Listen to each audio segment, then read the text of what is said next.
আসসালামু আলাইকুম। আমরা সবাই ভালো আছি তো? আমি মোহাম্মদ রুকনউদ্দিন, সিনিয়র প্রভাষক, পদার্থবিজ্ঞান বিভাগ, মাইলস্টোন কলেজ, ঢাকা। আজকে আমরা কাজ, ক্ষমতা, শক্তি অধ্যায়ের একটা গুরুত্বপূর্ণ সৃজনশীল কোশ্চেন নিয়ে আলোচনা করব, যেটা সকল বোর্ড 2018-তে আসছে। দেখো, সবাই দেখো কোশ্চেনটা। আগেই তোমাদের জন্য আমি সাজিয়ে রাখছি। আমি পড়ি। 250 গ্রাম ভরের বস্তুকে 49 মিটার পার সেকেন্ড বেগে খাড়া উপরের দিকে নিক্ষেপ করা হলো। এই হলো আমাদের উদ্দীপক। তাহলে প্রথম কোশ্চেন জ্ঞানমূলক কোশ্চেন হচ্ছে আমাদের কর্মদক্ষতা কি। সেকেন্ড কোশ্চেন অনুধাবনমূলক, ভূতাপীয় শক্তিকে কিভাবে ব্যবহারযোগ্য করা যায় ব্যাখ্যা করো। 3 নাম্বার কোশ্চেন হলো আমাদের প্রয়োগমূলক কোশ্চেন। খেয়াল করো, সর্বোচ্চ উচ্চতায় উঠতে বস্তুটির কত সময় লাগবে। লাস্টে আছে আমাদের উচ্চতর দক্ষতা কোশ্চেন 4 নাম্বার, সেটা ঠিক আছে। আমরা এই কোশ্চেনটা এখন সলভ করার চেষ্টা করতেছি। সবাই খেয়াল করো, ফার্স্টে আমাদের আছে কর্মদক্ষতা কি। কর্মদক্ষতা হচ্ছে কোনো একটা যন্ত্রের কার্যে পরিণত ক্ষমতা ও তার মোট ক্ষমতার যে অনুপাত, তাকে আমরা বলি কর্মদক্ষতা। এই কর্মদক্ষতাকে আমরা গ্রিক লেটার ইটা দিয়ে প্রকাশ করে থাকি। দেখো আমি কিভাবে লিখতেছি, কর্মদক্ষতা ইটা।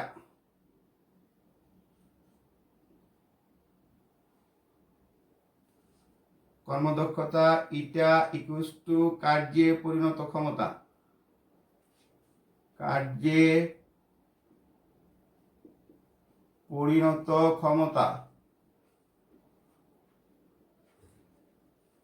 ডিভাইডেড বাই মোট ক্ষমতা। দেখো, আমি মুখে যে কথাটা বলছি, যে কর্মদক্ষতা ইকুয়ালস টু কি, কোনো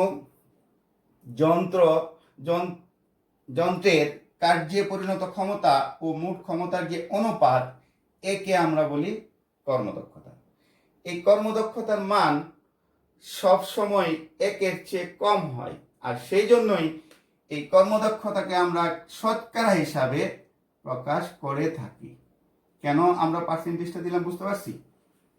কর্মদক্ষতার মান সব সময় একের চেয়ে কম হয়, আর এই জন্যই একে আমরা শতকরা হিসাবে প্রকাশ করে থাকি। ম্যাথমেটিক্যালি যখন আমরা লিখব, কর্মদক্ষতা ইটা ইকুয়ালস টু কার্যে পরিণত ক্ষমতা ডিভাইডেড বাই মোট ক্ষমতা ইনটু 100%। ওকে, আমি মুছে দিচ্ছি। এখন আমরা আসি সেকেন্ড কোশ্চেন, অনুধাবনমূলক কোশ্চেন। খেয়াল করো সবাই, কি বলছে, ভূতাপীয় শক্তিকে কিভাবে ব্যবহারযোগ্য করা যায় ব্যাখ্যা করো। সবাই একটু মনোযোগ দিয়ে কোশ্চেনটা খেয়াল করি। কোশ্চেনটা খুব ইম্পর্টেন্ট, প্রায় পরীক্ষায় আসে। ভূতাপীয় শক্তির মধ্যে এতই তাপ বিদ্যমান থাকে যে, আবার আমি বলতেছি, ভূতাপীয় শক্তিতে তাপের পরিমাণ এতই থাকে যে এই তাপ ভূগর্ভস্থ শিলাখণ্ডকে গলিয়ে ম্যাগমায় পরিণত করে।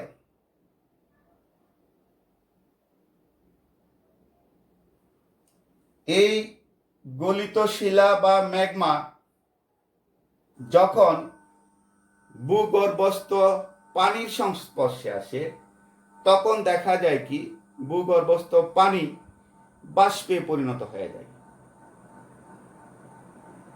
ভূপৃষ্ঠ থেকে কোনো ছিদ্র করে পাইপের মাধ্যমে উচ্চ চাপে যখন এই বাষ্পকে আমরা উঠিয়ে উত্তোলন করে কোন একটা টারবাইনের মধ্যে প্রবেশ করে টারবাইনকে ঘুরিয়ে আমরা কি করি, বিদ্যুৎ উৎপাদন করে থাকি। তাহলে ব্যাপারটা কি ঘটলো, ভূতাপীয় শক্তিকে কাজে লাগিয়ে আমরা কি করতে পারতেছি, বিদ্যুৎ উৎপাদন করতে পারতেছি। আবার আমি বলি, ভূতাপীয় শক্তিতে তাপের পরিমাণ এতই থাকে যে এটি ভূগর্ভস্থ শিলাখণ্ডকে গলিয়ে ম্যাগমায় পরিণত করে। এই গলিত শিলা বা ম্যাগমা যখন ভূগর্ভস্থ পানির সংস্পর্শে আসে তখন ভূগর্ভস্থ পানি কি হয়? বাষ্পে পরিণত হয় ভূপৃষ্ঠের অভ্যন্তরে। এই বাষ্পকে যদি আমরা করি কি, একটা পাইপের মাধ্যমে উচ্চ চাপে বের করে এনে টারবাইনের মধ্য দিয়ে যখন প্রবেশ করিয়া টারবাইনকে ঘুরাই, তখন আমরা কি করি? বিদ্যুৎ উৎপাদন করে থাকি। অর্থাৎ আমরা এটি বুঝতে পারলাম যে ভূতাপীয় শক্তিকে কাজে লাগিয়ে আমরা বিদ্যুৎ উৎপাদন করতে পারি। এখন আমরা আসতেছি 3 নাম্বার গ, সর্বোচ্চ উচ্চতায় উঠতে বস্তুটি কত সময় লাগবে? ঠিক আছে, আমরা একটু চিত্রের মাধ্যমে বস্তুটাকে একটু দেখতে চেষ্টা করি।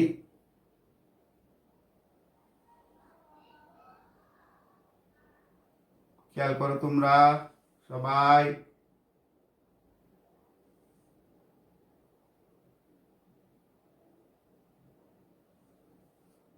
এটা হলো এ নামক একটা বস্তু।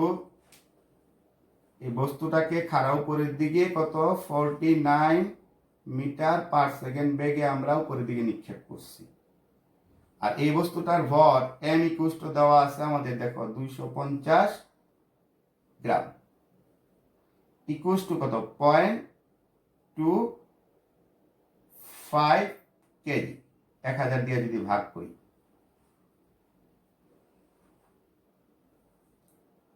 চিত্রের মাধ্যমে যদি আমরা বুঝি, এ নামক বস্তুটাকে ভূপৃষ্ঠ থেকে আমরা কি করলাম? 49 মিটার পার সেকেন্ড বেগে খাড়া উপরের দিকে ছুড়ে দিলাম। সেটা বি হলো তার সর্বোচ্চ উচ্চতা এইচ। এই সর্বোচ্চ উচ্চতায় এসে বস্তুটা আবার নিচের দিকে পড়ে যাবে। তাহলে এখন আমরা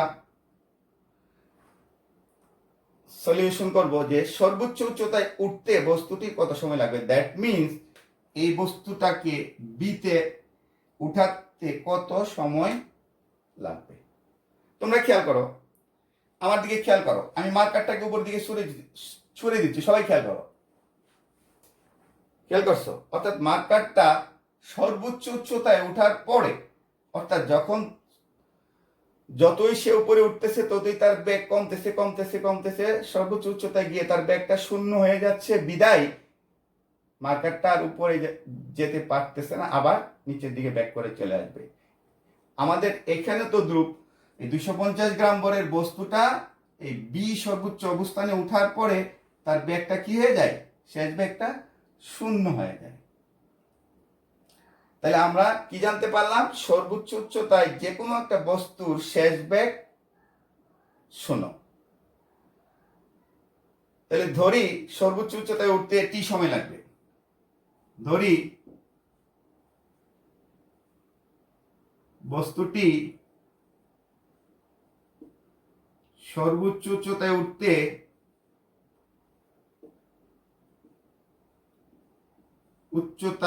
উঠতে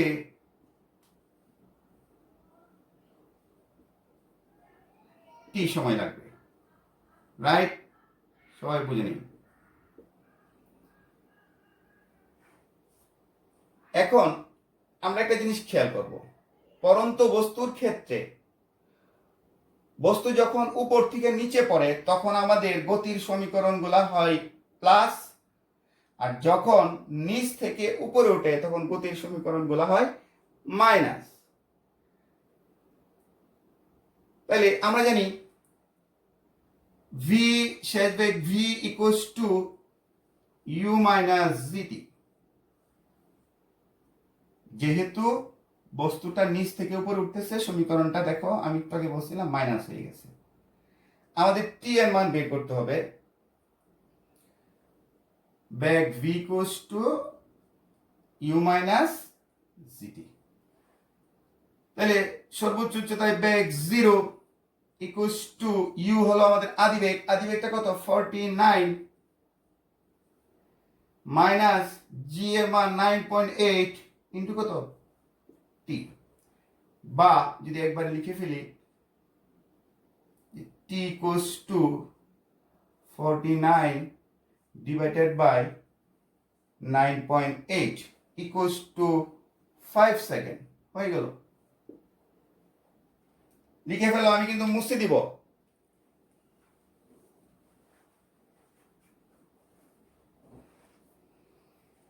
সর্বোচ্চ উচ্চতায় উঠতে বস্তুটার অর্থাৎ বি অবস্থানে আসতে এ থেকে 5 সেকেন্ড সময় লাগে। ঠিক আছে, আমি মুছে দিচ্ছি।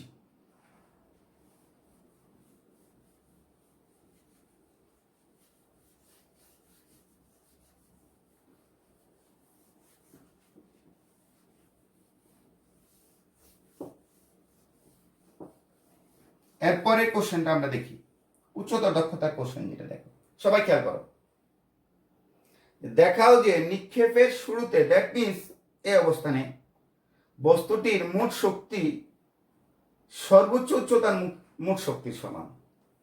ফার্স্টে যেহেতু বলছে সর্বোচ্চ উচ্চতার মোট শক্তির সমান, আমাকে সর্বোচ্চ উচ্চতাটা কি আমাকে জানতে হবে।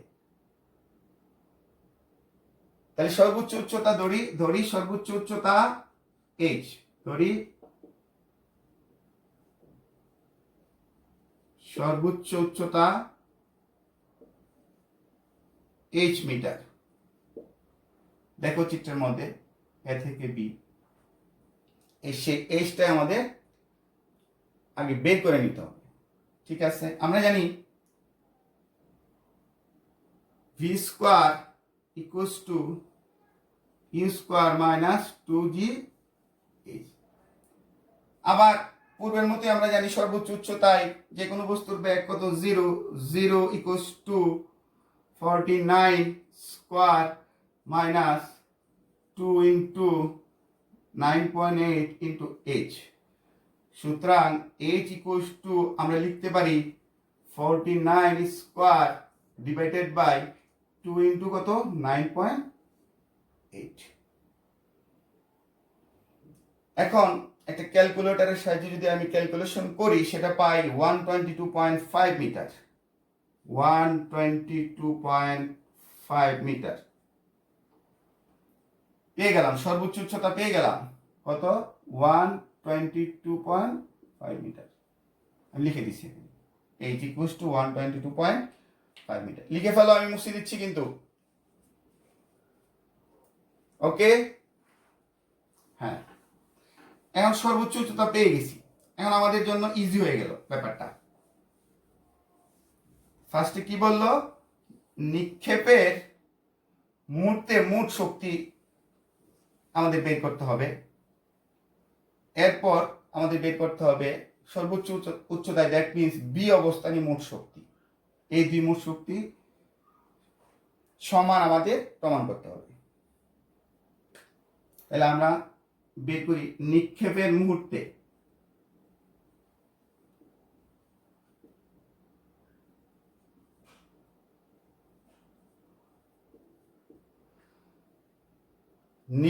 মুহূর্তে বিভব শক্তি। বিভব শক্তিকে আমরা ইপি দ্বারা প্রকাশ করে দিই, ইকুয়ালস টু কি? M g h. আর বিভব শক্তিটা সবসময় ভূপৃষ্ঠের সাপেক্ষে, অভিকর্ষীয় বিভব শক্তি যেটা, সেটাকে ভূপৃষ্ঠের সাপেক্ষে কাউন্ট করা হয়। তাই এইচ, এই জায়গায় এইচ কত আমাদের? 0। তাহলে টোটালটা আসতেছে কত? 0। রাইট? নিক্ষেপের মুহূর্তে, দ্যাট মিন্স এ বিন্দুতে বিভব শক্তি কত পাইলাম? 0। এবং গতিশক্তি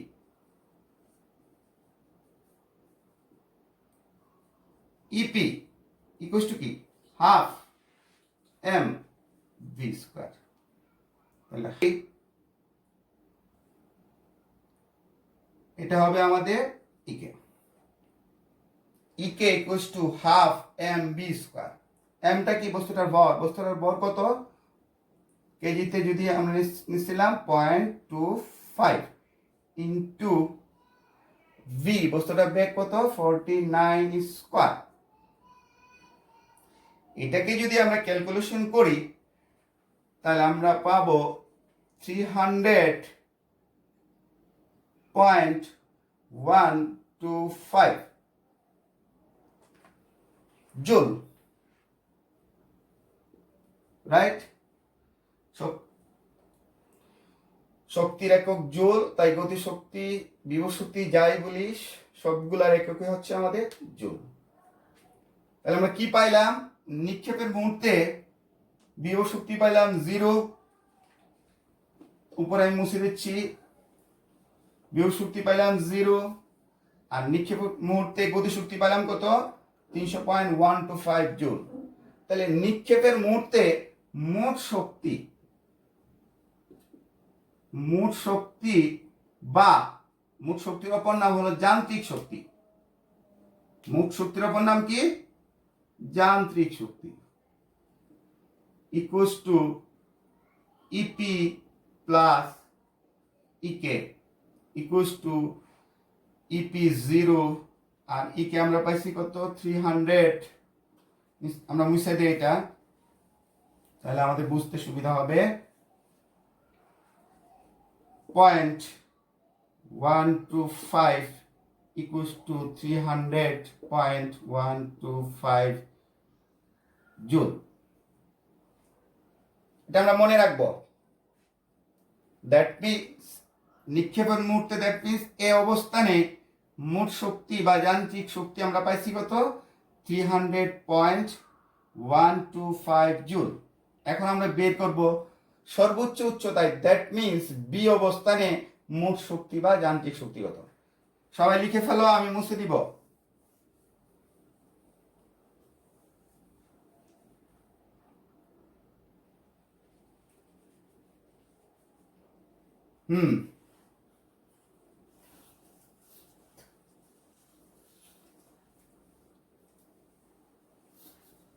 আমি লিখে রাখি কোটেশন দিয়ে, এই অবস্থানে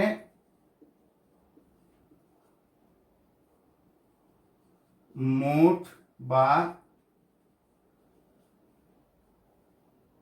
যান্ত্রিক শক্তি কত মনে থাকবে, এটা ইকুয়ালস টু 300.125 জুল। এখন আমরা বের করব সর্বোচ্চ উচ্চতায়, দ্যাট মিনস বি অবস্থানে মোট শক্তি। আমি লিখব বি অবস্থানে বিভব শক্তি, EP m g h. M কত আমাদের 0.25, জি কত 9.8 ইন্টু এইচ উচ্চতা দেখো আমাদের আগে, এই জন্য আগে লিখে ফেলেছিলাম আমরা 122, এটা মুছে ফেলাই আমরা এখন 122.5।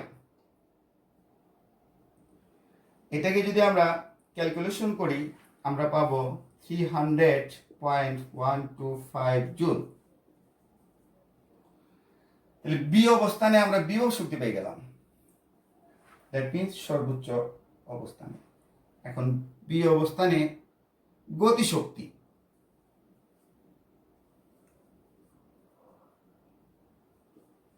ইকে equals to half m v square. সর্বোচ্চ উচ্চতায় আমরা জানি বেগ 0, that means half m 0 square, that means 0।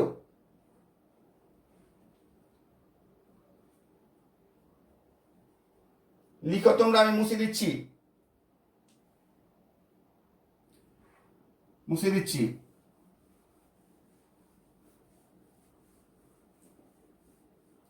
B অবস্থানে, অতএব বি অবস্থানে মোট বা যান্ত্রিক শক্তি equals to EP plus EK. দেখো আমরা ইপি কত পাইছিলাম 300.125, নিচেরটা মুছে দিচ্ছি, আর গতিশক্তি 0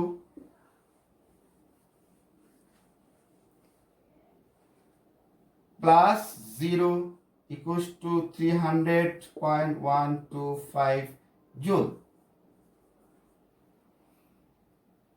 তাহলে আমি কি দেখতে পারতেছি খেয়াল করো তোমরা সবাই। ফার্স্টে আমরা বের করছিলাম এই অবস্থানে মোট বা যান্ত্রিক শক্তি ইকুয়ালস টু 300.125 জুল। সিমিলারলি আমরা বের করলাম বি অবস্থানে মোট বা যান্ত্রিক শক্তি ইকুয়ালস টু 300.125 জুল। অর্থাৎ নিক্ষেপের মুহূর্তে মোট শক্তি বা যান্ত্রিক শক্তি সর্বোচ্চ উচ্চতার মোট শক্তি বা যান্ত্রিক শক্তির সমান, যা শক্তির সংরক্ষণ নীতিও মেনে চলে। থ্যাংক ইউ সবাইকে, আমরা সবাই ভালো থাকি। নেক্সটে আবার আমাদের দেখা হবে। ওকে।